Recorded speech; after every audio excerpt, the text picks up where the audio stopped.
ఈ పలనాడులో గురుజాలలో 11 మందిని, మాచెరలో 8 మందిని, ఇంకా జిల్లా అంతా దగ్గర 30 మందిని పొట్టన పెట్టుకున్న మిమ్మల్ని నేను ఉపేక్షించాలా అని అడుగుతున్నా. అందుకే చెప్తున్నా, ఖబర్దార్ జాగ్రత్తగా ఉండండి, ఒళ్ళు దగ్గర పెట్టుకోండి. తమ్ముళ్ళు, ఇప్పటి కూడా నా బాధ మీరు ఒకసారి చూస్తే ఈ ప్రాంతంలో కొన్ని గ్రామాలు ఊరు వదిలిపెట్టిపోయారా లేదా? వదిలిపెట్టిపోయారా లేదా? రానీయకుండా చేశారా లేదా? రేపు మీరు ఈ ఊర్లో కాపురాలు ఉంటారా? మీరు నా వల్ల కాదా ఆ పని? వదిలిపెడితే మా తమ్ముళ్ళు వదిలిపెడతారా మిమ్మల్ని?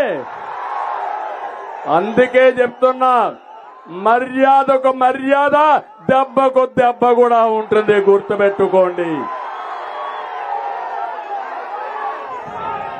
అందుకే పల్నాడులో మిమ్మల్ని పిలుస్తున్నా, రా, కదిలిరా. కులము కాదు, మతము కాదు, పార్టీ కాదు, పలనాడు పరిరక్షణ కోసం వస్తారా అని మిమ్మల్ని అడుగుతున్నా.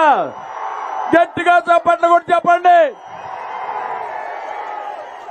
ప్రత్యర్థుల గుండెల్లో రైళ్లు పరిగెత్తించాలి. ఇంకా గట్టిగా చెప్పండి.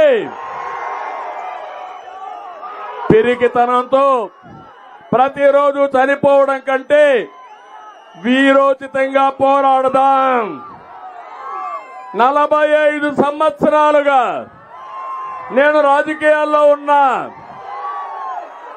నా మీద దాడులు చేశారు, అవునా కాదా?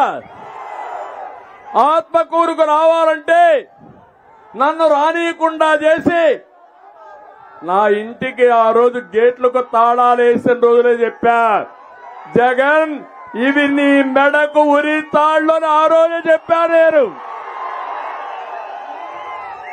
ఇదేం పాకిస్తానా? ఇది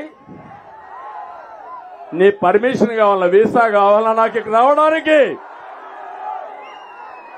అదే మరిగా పవన్ కళ్యాణ్ మీరు చూశారు, ఇష్టాను